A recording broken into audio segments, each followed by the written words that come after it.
40 দিন ধরে রাস্তায় আছি। তো সরকারকে বিভিন্ন রাজনৈতিক দল এসে একটা আলটিমেটাম দিয়ে গেছে, জানেন আপনারা, যে 48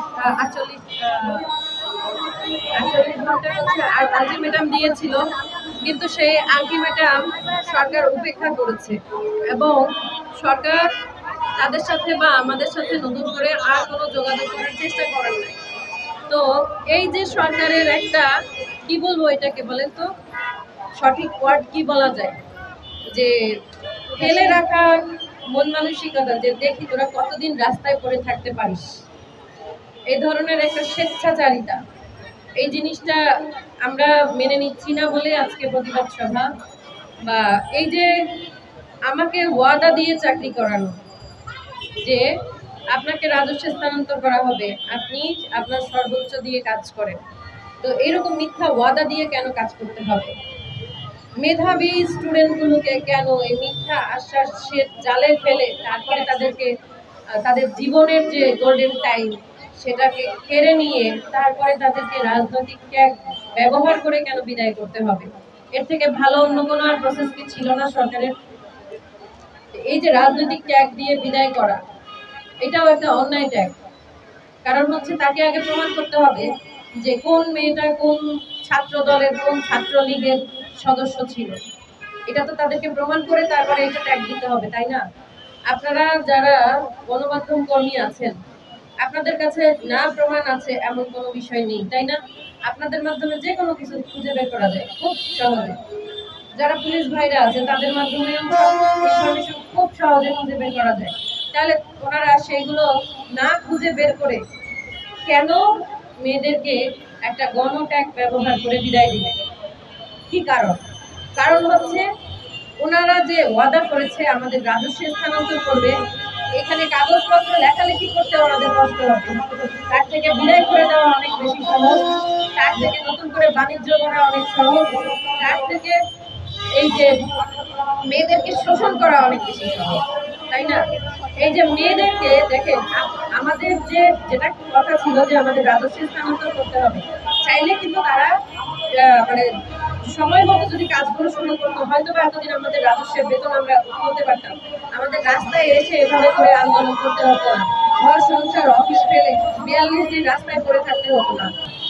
বিষয়টা হচ্ছে ওনারা যদি ঠিক টাইম মতো ঠিক কাজগুলো করতেন, যে আমরা 18 সালে যোগদান করেছি নভেম্বরে, ডিসেম্বর মাসে অর্থ মন্ত্রণালয়ের চিঠি এসছে, 2020 সালে সেই চিঠি আমাদের মন্ত্রণালয় থেকে আমাদের পিডি স্যারকে দেওয়া হয়েছে যে 2 বছর আগে প্রকল্প শেষ হয়ে যাওয়ার 2 বছর আগে আপনারা ফর্ম সৃজন করার চিঠি দেবেন। যদি ওনারা সেই সময় সেই কাজগুলো করতেন, সব প্রসেসিং ওয়াইজ যদি সময় মতো কাজগুলো হতো, আজকে আমরা রাজস্বের বেতন ঘরে তুলতে পারতাম। কিন্তু ওনারা কি করেছেন, রাজস্বের আশ্বাস দিয়ে আমাদের বেতনও কেটে নিয়েছেন। যদি ওনাদের এতই স্বচ্ছতা থাকবে, তাহলে ওনারা কেন আপনাদের সামনে ছুড়ে দেয় না যে এই মেয়েদের বেতন অন্যায়ভাবে কাটা হয় নাই, সেই কাগজপত্র আপনাদের সামনে ছুড়ে দেয় না কেন? আমাদের হেড অফিসের দোষ নাই? তাহলে ওনারা কেন পেপার দেখাইতে পারে না? ওনারা তো আমাদের শুধু মুখে মুখে বলছে যে রাজস্ব স্থানান্তর করতে হলে এই বেতনের স্ট্রাকচার থাকলে সুবিধা হবে, তো ওনারা কেন কোনো কাগজপত্র সংবাদ মিডিয়ায় দেখাইতে পারে না যে এই কারণে এই মেয়েদের বেতন কাটা হয়েছে? আমাদের যিনি প্রকল্প পরিচালক ছিলেন, সাবেক প্রকল্প পরিচালক জনাব মিনা বাবি স্যার, উনি একজন অডিট ক্যাডার এবং উনি খুবই বিচক্ষণ একজন মানুষ। ওনার মতো মানুষের হাত দিয়ে ভুল হওয়ার কোনো সুযোগই নেই। তাহলে সেইখানে সেই ভুল 7 বছর ধরে কিভাবে করে টেনে নিয়ে আসে? তো ওনারা রাজস্বের আশ্বাস দিয়ে বেতন কেটেছে, ওনারা রাজস্ব করবে এই আশ্বাস দিয়ে আমাদের 7 বছর, আমাদের যেদিন ওরিয়েন্টেশন হয় আমাদের প্রকল্প পরিচালক মহোদয় বলেছিলেন যে এটা পরবর্তীতে রাজস্ব স্থানান্তর করা হবে, তখন যেন নিয়োগ বাণিজ্য না হয় তার জন্য এখন আপনাদেরকে স্ট্যান্ডার্ড অ্যাপটিটিউড টেস্টের মাধ্যমে নির্বাচিত করা হলো এবং প্রকল্পের মাধ্যমে আপনাদের নিয়োগ দেওয়া হলো। তাহলে এত বড় একটা কথা, সবাই সাক্ষী সেই কথা, এত বড় একটা কথা কেন মিথ্যে, এত বড় একটা কথা দিয়ে প্রকল্প শুরু করতে হবে বলেন আপনারা? এই যে মেয়েগুলো রাস্তায় আছে, আপনারা আমাদের নিয়ে পোস্ট করেন, পোস্ট করার পরে অনেকেই নেগেটিভ কমেন্ট করে যে হাসিনা পালাইছে আর এদের দুর্দশা হয়েছে, হাসিনা পালাইছে এদের দুর্দশা হয়েছে, হাসিনা টাকাও নিয়ে গেছে, চাকরিও নিয়ে গেছে, হাসিনা আমাদের কাছ থেকে কোনো টাকা নেয় নাই। আমরা আপনাদেরকে স্পষ্টভাবে বলতে চাই যে আমরা standard aptitude test, written, viva, computer test 3 ধাপে পরীক্ষা দিয়েছি ঢাকায় এসে।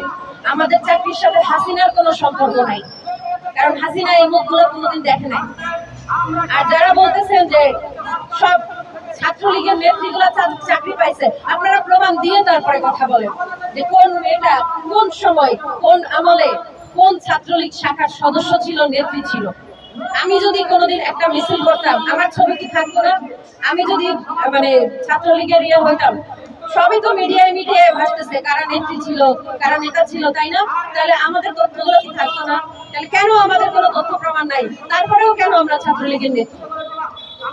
এইটা আপনাদের মাধ্যমে দেশবাসীর কাছে আমাদের প্রশ্ন, যে আপনারা যারা নেগেটিভ কমেন্ট করেন, বলেন যে এরা টাকা দিয়ে আসছিল, এখন চাকরি নাই তাই রাস্তায় বসে আছে, ভুল ধারণা আপনাদের। আমাদের কাগজপত্রগুলো আপনারা ঘাটেন, দেখেন যে রাজস্বের আশ্বাস দিয়ে কাজ করানো হয়েছে। এক একটা মেয়ে পাবলিক ইউনিভার্সিটির স্টুডেন্ট, জাতীয় বিশ্ববিদ্যালয়ের ভালো সাবজেক্টের স্টুডেন্ট, ফার্স্ট ক্লাস নিয়ে এসে চাকরি পাইছে, যোগ্যতায় চাকরি পাইছে, এবং কাগজপত্র ছিল, সে কাগজপত্র অনুসারে কাজ করা হয় নাই, তাই আজকে রাস্তায় বসে আছে। কেউ এখানে হাসিনার দয়া পেয়ে চাকরিতে আসে নাই, হাসিনা এদের কাউকে চিনে না। আর আরেকটা বিষয় হচ্ছে গিয়ে যে আমাদের যে রাজস্বের স্থানান্তর করার যে কাগজপত্র ছিল, সেই কাগজপত্রগুলো ওনারা যদি এখনো কাজ করতে চায়, এখনো সম্ভব। যদি ওনাদের রাজস্বের যদি সম্ভব না হয়, এই কথা তো আমাদের উপদেষ্টা মহোদয় বলেছেন, তাহলে গত সপ্তাহে উনি কিশোর কিশোরী ক্লাবের যারা স্থানীয়ভাবে উপজেলা নির্বাহী অফিসারের টেবিলে নিয়োগ প্রাপ্ত, তাদেরকে রাজস্বে যাওয়ার ঘোষণা উনি আমাদের উপদেষ্টা মহোদয় কিভাবে দিলেন? তারা তো সোজা চেয়ারম্যান, মেম্বার, এমপি তাদের নিয়োগে আসা, আমরা নিজেরা তাদের ভাই বা বোনে থেকেছি। তাহলে তারা কোন ফেরেশতা? ওই মেম্বার চেয়ারম্যানরা আওয়ামী লীগের হাসিনার ছিল না? তারা কোন ফেরেশতা? আসমান থেকে আসে যে তাদেরকে রাজস্ব পাঠানো যাচ্ছে, তথ্য থেকে রাজস্ব পাঠানো যাচ্ছে না? আমরা আপনাদের মাধ্যমে আবারও তাদেরকে বলতে চাই যে আপনারা আমাদের রাজস্বকরণের যাবতীয় ব্যবস্থা গ্রহণ করেন। যদি রাজস্বকরণ সম্ভব না হয়, আত্মীকরণের ব্যবস্থা করেন। যদি আত্মীকরণের সম্ভব না হয়, তাহলে তৃতীয় পর্যায়ে যেটা আসতেছে সেটা এই মেয়েদেরকে নিয়েই কন্টিনিউ করেন। এখানে যারা চাকরিরত হচ্ছে প্রত্যেকটা মানুষকে নিয়ে কন্টিনিউ করেন, এবং সেটা অবশ্যই উইদাউট আউটসোর্সিং। কারণ আমরা আউটসোর্সিং হলে আমরা কখনোই এই চাকরিতে 7 বছর আগে যোগদান করতাম না, এটা আমাদের কখনোই চাওয়া ছিল না। আপনাদের মাধ্যমে আমরা আমাদের প্রধান উপদেষ্টা মহোদয়কে, মাননীয় প্রধান উপদেষ্টা এবং আমাদের উপদেষ্টা মহোদয়কে আবারও বিনীত অনুরোধ জানাতে চাই যে আপনারা আমাদের সাথে বসেন, কাগজপত্র নিয়ে কথা বলেন, আপনাদের সৎ সাহস দেখিয়ে মেয়েদেরকে কথা বলেন। যদি তথ্য বা প্রকল্প না রাখতে হয়, তাহলে কাগজপত্র দেখিয়ে বলতে হবে কি কারণে তথ্য আবার রাখা যাবে না। কাগজপত্র দেখিয়ে বসে কথা বলতে হবে। দূর থেকে বলবেন আওয়ামী লীগের আবর্জনা, আমরা আওয়ামী লীগের আবর্জনা নই। তাহলে এখন যে সরকার আসবে, আপনারাই বলেন তো, যখন বিএনপি সরকার আসে তখন স্কুল কলেজ ইউনিভার্সিটিতে যারা পড়াশোনা করে তারা কি সব বিএনপির স্টুডেন্ট নাকি? অন্য কোন স্টুডেন্ট পড়াশোনা করে না? আওয়ামী লীগের আমলে যত পড়ালেখা করবে সব কি আওয়ামী লীগের স্টুডেন্ট নাকি? না, নর্মাল স্টুডেন্টরা পড়ালেখা করবে না? রাজনীতি না করলে কোনো চাকরি পাবে না? রাজনীতি না করলে কেউ স্কুল কলেজ ইউনিভার্সিটিতে চান্স পাবে না? এরকম কোথায় আছে? সাধারণ শিক্ষার্থী পড়াশোনা করবে, মেধার জন্য তারা চাকরি পাবে, তারপরে তাদের আওয়ামী লীগের ট্যাগ, বিএনপির ট্যাগ, জামাতের ট্যাগ, এরকম ট্যাগ তাদেরকে কেন পেতে হবে? সাধারণ মানুষ মেধার ভিত্তিতে চাকরি পেয়েছি, আমি মেধার ভিত্তিতে আমার চাকরি চাই। আমি হাসিনাকে দেখাই আমার চাকরি চাই না। আমি আমার যোগ্যতায় চাকরি পেয়েছি। হাসিনা আমার কলমে, কাগজ কলমে এসে লিখে আমার পরীক্ষা দিয়ে যায় না, আমি নিজে পরীক্ষা দিয়েছি, আমি সংহিতা পরীক্ষা দিয়েছি, আমার পরীক্ষার জোরে আমি চাকরি পেয়েছি। তো কেন আমি আওয়ামী লীগের ট্যাগ বহন করবো? আমি এই ট্যাগ বিদায় হব না। আমাদেরকে বিদায় করলে বিদায় কি কারণে করতেছে সেটা প্রপার জবাবদিহিতার মাধ্যমে বিদায় করতে হবে। আশা করি আমাদের সরকার, আমাদের প্রশাসন এতটা দুর্বল নয় যে এতগুলো মেয়ের সাথে অবিচার করে তাদের সাথে জবাবদিহিতার মাধ্যমে না এসে তাদেরকে গরম হারে বাড়ি পাঠানোর মতো দুর্বল সিদ্ধান্ত নেবে। আশা করি আমাদের সরকার প্রশাসন এতটা দুর্বল নয়। ধন্যবাদ সবাইকে আপনাদের সময় দেওয়ার জন্য, ধন্যবাদ আমাদের বিষয়গুলো সাধারণ মানুষের দরজায় পৌঁছানোর জন্য।